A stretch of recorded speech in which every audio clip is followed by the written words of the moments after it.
السلام علیک یا ابا عبداللہ.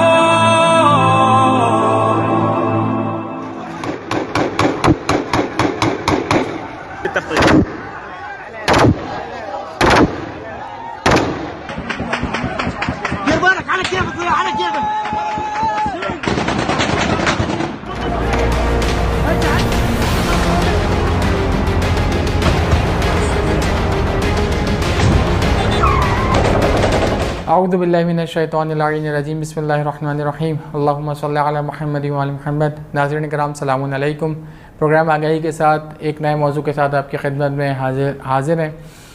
ناظرین کرام، اس وقت صورتحال عراق کی آپ کے سامنے ہے. عراق میں آیت اللہ کاظم حائری نے اپنے مقلدین کو حکم دیا کہ وہ آیت اللہ العظمیٰ سید علی خامنہئی کی پیروی کریں، کیونکہ اس وقت سب سے زیادہ دشمنوں سے نبرد آزما وہی ہیں. اس کے بعد یکایک عراق کی مشہور سیاسی شخصیت جناب مقتدی صدر نے سیاست سے علیحدگی کا اعلان کیا. ان کے علیحدگی کے اعلان کے ساتھ ہی بغداد میں اور عراق کے دوسرے شہروں میں ایک دم فسادات پھوٹ پڑے، اور ان فسادات کی وجہ سے لوگوں کا جانی مالی نقصان ہوا.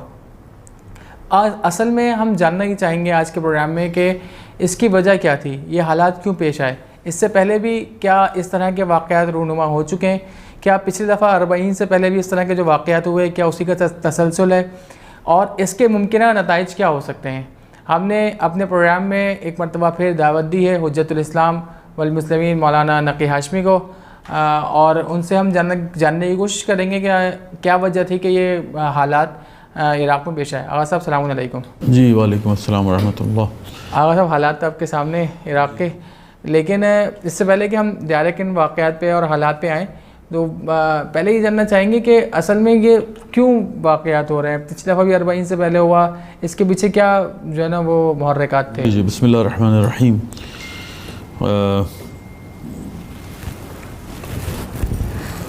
اس سے پہلے کہ عراق کے تاریخچے پر بات کریں، عراق میں موجودہ رونما ہونے والے واقعات کی یقیناً ایک تاریخ ہے، یا کہیں بہت گہری جڑیں ہیں. یعنی یوں نہیں ہو سکتا کہ ہم جو ہیں وہ موجودہ حالات کو سمجھنے کے لیے صرف موجودہ حالات کو ہی فوکس کریں اور کسی نتیجے پہ پہنچ جائیں، یہ نہیں ہوگا. لیکن کیونکہ ہمارے پاس ایک تو وقت کی کمی، دوسرا جو ایک اہم مسئلہ ہے وہ یہ ہے کہ لوگ ابھی سمجھنا چاہتے ہیں کہ کیا ہو رہا ہے، اور کیونکہ بالکل ہم 40 کے نزدیک ہیں اور ایک بہت بڑا پاکستان سے نکلنے والا زائرین کا گروہ تیار بیٹھا ہے کہ اس کو پتہ چلے کہ داخل ہونے دیا جائے گا یا نہیں ہونے دیا جائے گا، حالات کس طرح کے چل رہے ہیں. تو اس لیے ہم جو ہیں وہ ہمیشہ پروگرام چلتے تو ایسے تھے کہ پہلے تاریخ بیان کرتے تھے، پھر آہستہ آہستہ موجودہ حالات تک آیا کرتے تھے. لیکن میں اس کو بالعکس لے کے چلتا ہوں، اور اگر آج کے پروگرام میں مکمل نہ ہو پائی بات تو ایک آدھ قسط اور اس کی ہم رکھ لیں گے. تو اس میں آپ یوں سمجھیں کہ ہم پہلے موجودہ حالات بالکل ابھی کرنٹ کیا ہے. کرنٹ ایشوز اس طرح سے ہیں کہ فی الحال عراق میں گزشتہ روز پھوٹنے والے فسادات تقریباً آرام ہو گیا، یعنی ایک کیفیت جو ہے وہ امن و امان کی ہو گئی ہے، اضطراری حالت اب ختم ہو گئی ہے. اور جو حملے مختلف نوجوان مختلف حکومتی اداروں پہ کر رہے تھے وہ رک گیا سلسلہ.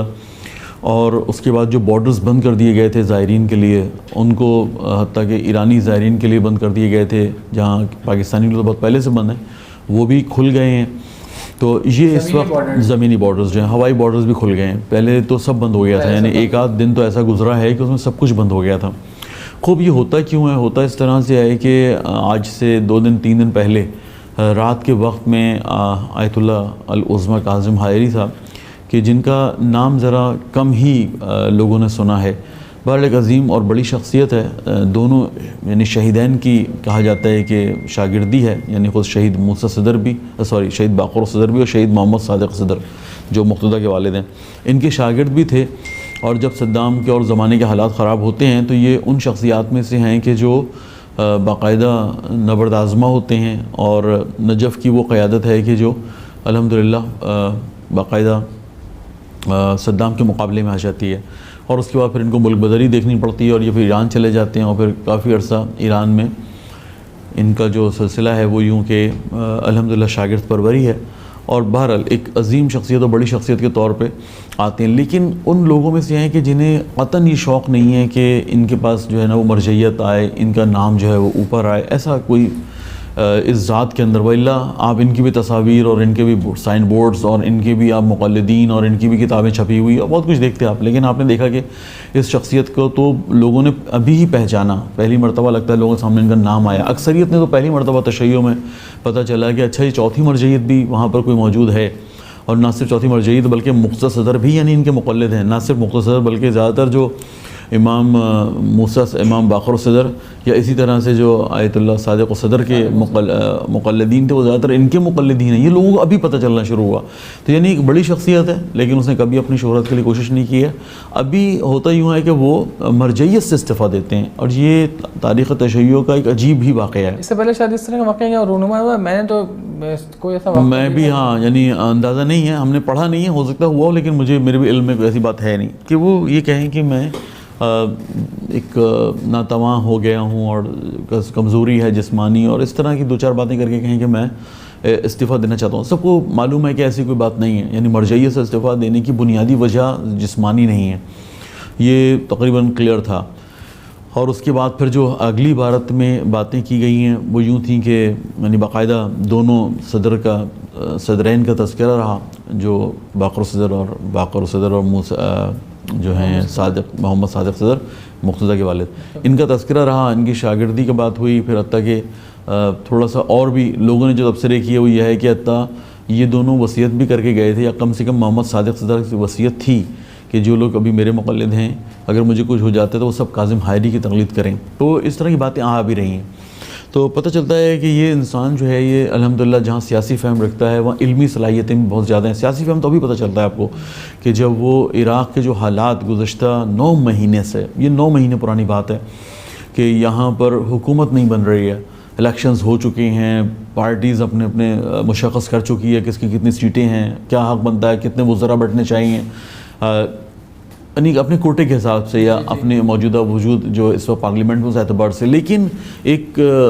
کانفلکٹ ہے، مسلسل ہے، اور وہ کسی ایک نتیجے پہ پہنچ نہیں پا رہے کہ کس کی کتنی سیٹیں ہوں، کس کی کتنی سیٹیں ہوں، اور وہ 9 مہینے سے حالات جو ہیں وہ مسلسل خراب ہیں. یہ مظاہرہ پہلی مرتبہ نہیں ہو رہا، یہ تظاہرات، یہ مظاہرے جو ہیں 9 مہینے میں کئی مرتبہ، یہ الگ بات ہے. میں ابھی صرف 9 مہینے کے اندر کی باتیں کر رہا ہوں، میں اس کے پیچھے جا نہیں رہا. جاؤں گا، کوشش کریں گے کہ اگر ہمیں اگلا پروگرام مل جاتا ہے تو ہم اس کے بعد اس سے پہلے کی باتیں بھی کریں. تو اس 9 مہینے کے اندر پارلیمنٹ نہیں بن رہی ہے، یعنی مسلسل کوششوں کے باوجود بھی جو ہے گورنمنٹ نہیں بن پا رہی ہے،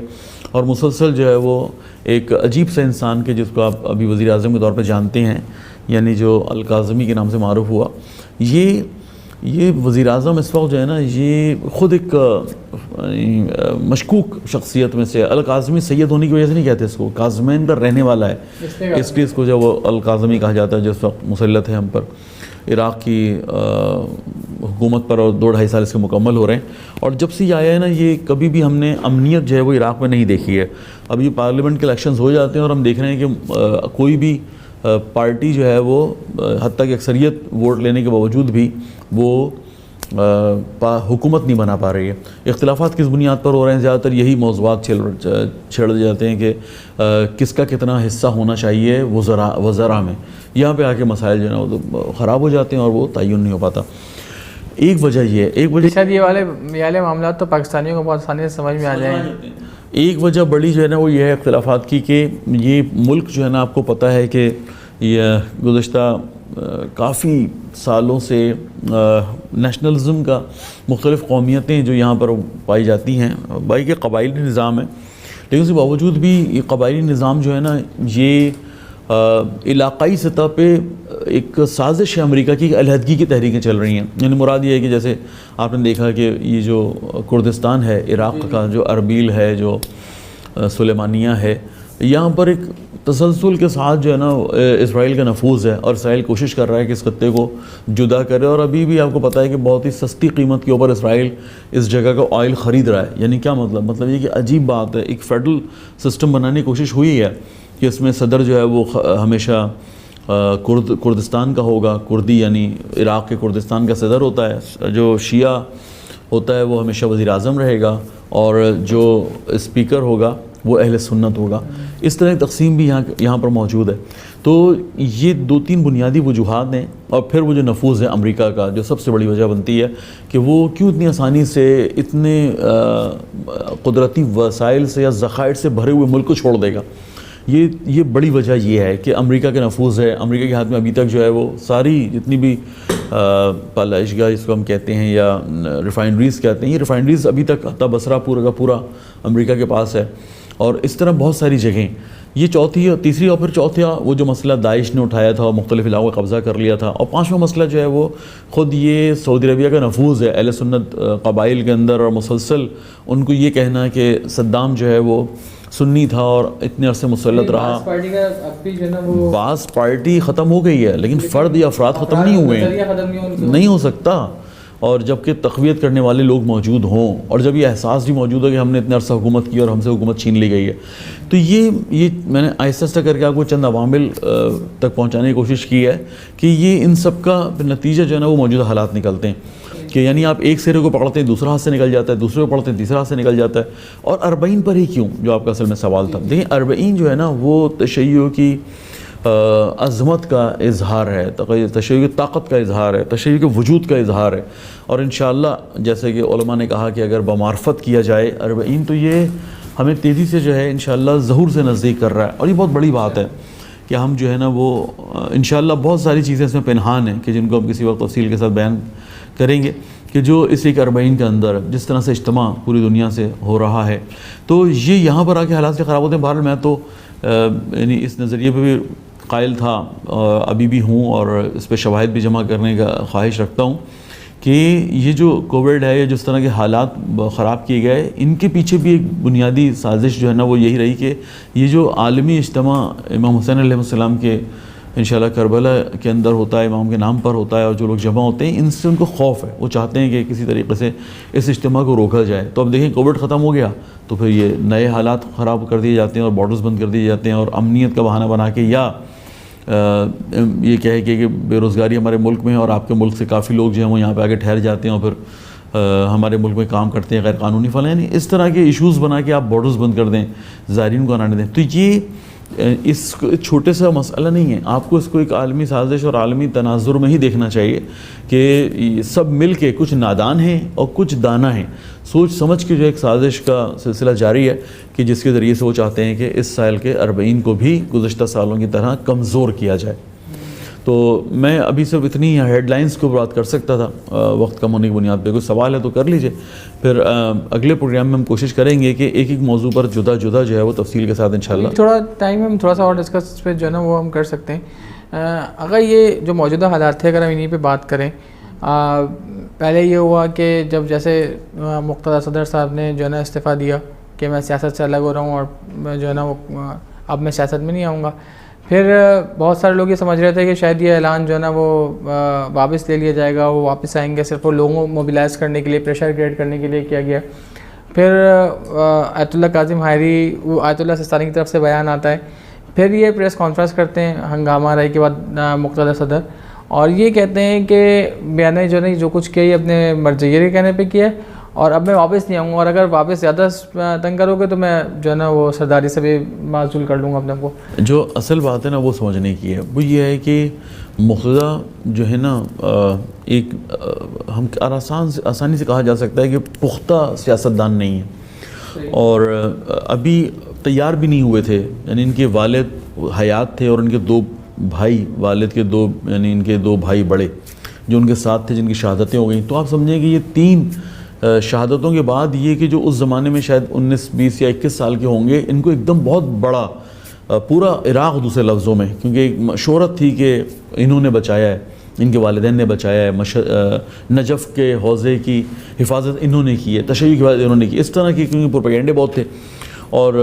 بظاہر بھی ایسا ہی تھا. یہ الگ بات ہے کہ میں کبھی اور تفصیل اس کو کھول سکتا ہوں ان موضوعات کو کہ ایسا ہے نہیں, لیکن سارے عوامل جمع ہو گئے کہ جیسے ایسا ہی ہے.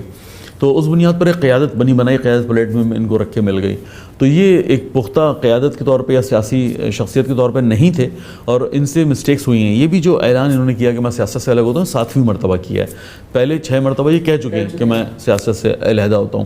یعنی ہر دفعہ اس بات کا احساس کرتے ہیں کچھ غلط ہو گیا ہے, اور پھر جب احساس کرتے ہیں, اور ابھی بھی انہوں نے اعتراف کیا ہے, اگر آپ ان کے جملے سنیں تو اعتراف بھی کیا ہے,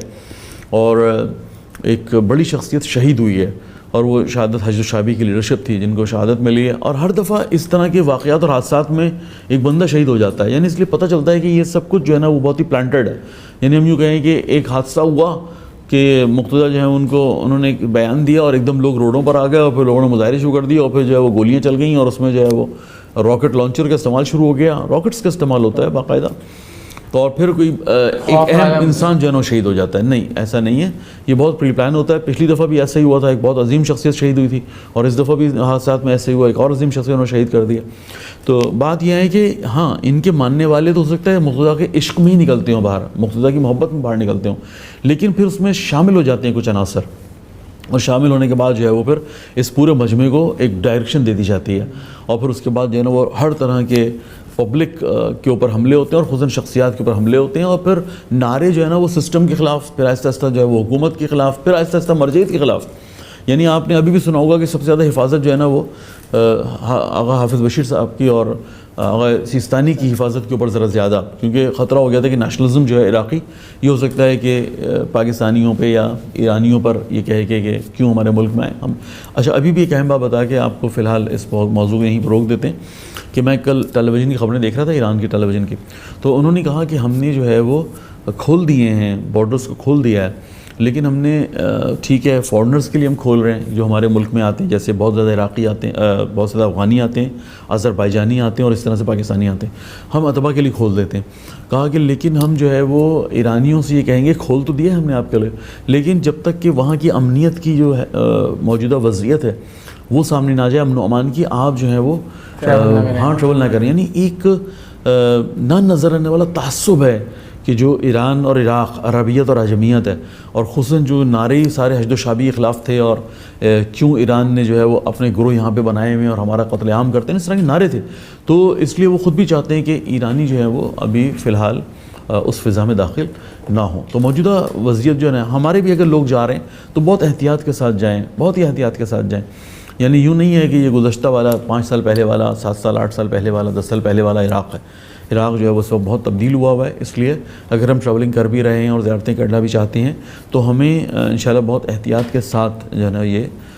یعنی وہاں کے قانون پوچھ کے, وہاں کے لوگوں سے مشورے کر کے, وہاں کی وضعیت کو دیکھ کے پھر آپ جو ہے نا ان بڑے شہروں سے, نجف سے, کربلا سے یا کاظمین سے نکلنا چاہتے ہیں سامرہ کی طرف یا کسی اور طرف, تو آپ کو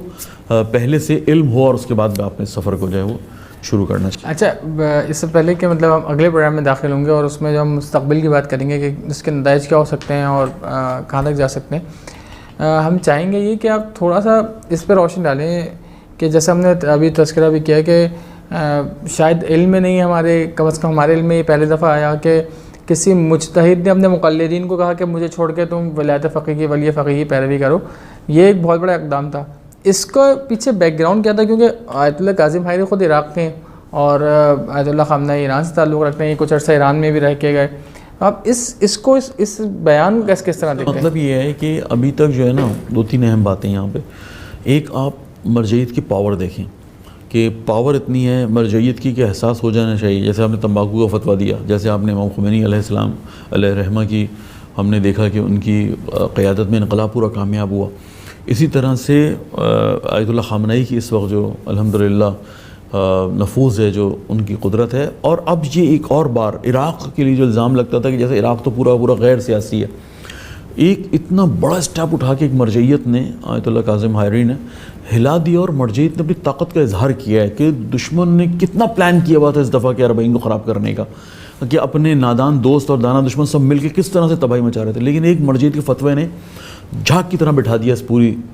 سازش کو. تو یہ ایک بڑا پہلو ہے اس کا. دوسرا پہلو کہ جس کی طرف آپ اشارہ کرنا چاہ رہے ہیں وہ یہ ہے کہ آپ دیکھیں پھر کتنا الحمدللہ مرجعیت میں قربت ہے, اور یہ اصل میں وہ فکری نظریاتی قربت ہے کہ جو